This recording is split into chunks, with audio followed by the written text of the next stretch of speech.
Hello friends, welcome to Simplified Biology. Today's topic is ground tissue system. Ground tissue system is also referred as fundamental tissue system.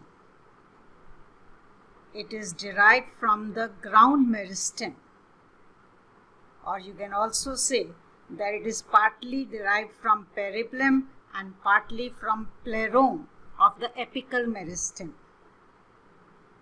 In monocot stem, the ground tissue system consists of the ground tissue, which does not show any differentiation. In dicot stem and in roots, it consists of cortex, endodermis, pericycle and pith. While in leaves, the ground tissue system consists of the mesophyll. We'll start with the monocot stem. In monocot stem, the ground tissue system consists of only two parts. One is the sclerenchymatous hypodermis.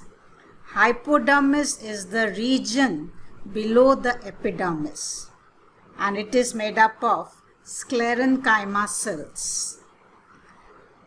The second part is the parenchymatous ground tissue.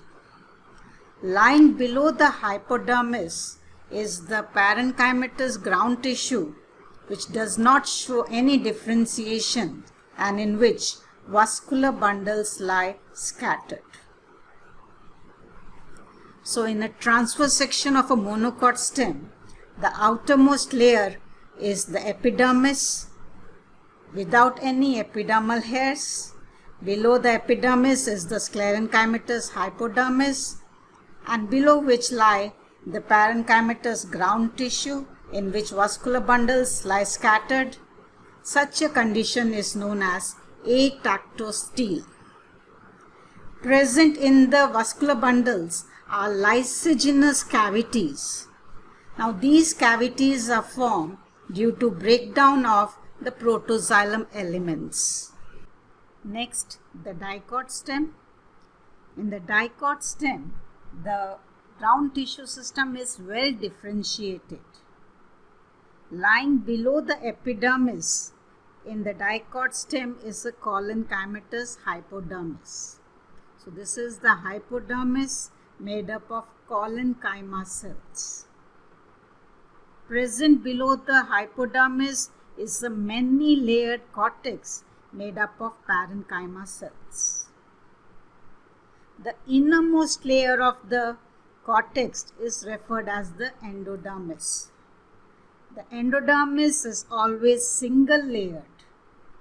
The endodermis is always single layered, made up of barrel shaped cells. In dicot stem, they possess plenty of starch grains and are referred as starch sheath. Inner to the endodermis is the pericycle. Now the pericycle is either completely parenchymatous, as in cucurbita stem. Now this is a parenchymatous pericycle, or alternate patches of parenchyma and sclerenchyma are present, as in case of sunflower stem. So this is the parenchymatous pericycle, and this is the sclerenchymatous pericycle lying outer to the vascular bundles, and it is referred as hard bast. Pericycle is absent in hydrophytes. Inner to the pericycle, at the center of the stem, is the pith. Pith is made up of parenchyma cells having intercellular spaces in between.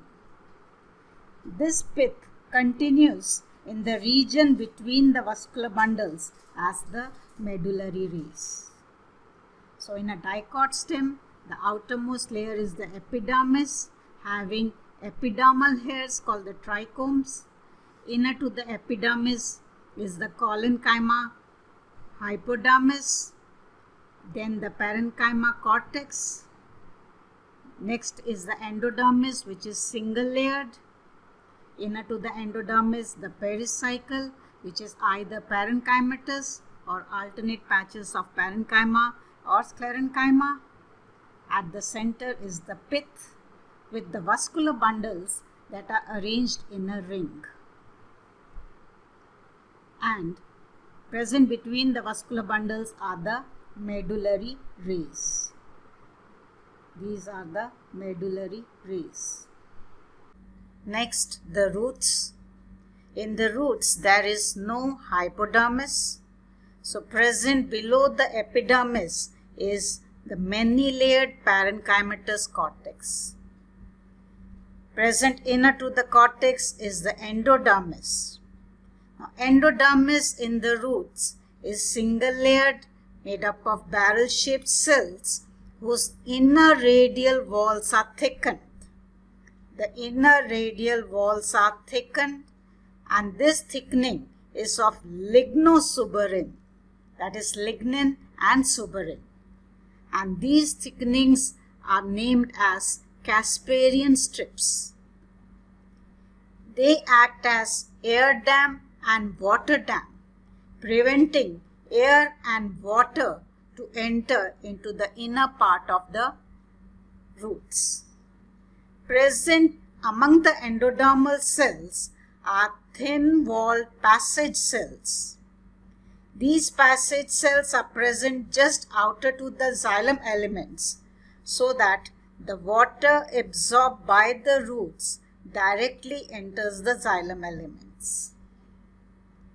Lying inner to the endodermis is the pericycle, which is parenchymatous. Pericycle in the roots is the site for the origin of lateral roots. That is why origin of lateral roots is said to be endogenous. And in dicot root, they take part in the formation of cambium. And at the centermost part of the root lies the pith, made up of parenchyma cells with intercellular spaces in between. Pith is absent in case of dicot root, while it is well developed in monocot root. In dicot and monocot root, the outermost layer is the epidermis, which has the unicellular root hairs. Inner to the epidermis is the parenchymatous cortex. The innermost layer of the cortex is the endodermis. Lying inner to the endodermis is the pericycle. Now, the main difference between a dicot and the monocot root are the vascular bundles. The vascular bundles are 2 to 6 in case of dicot root, while they are many in case of monocot root. In dicot root, there is no pith, while in monocot root, a well-developed pith can be seen.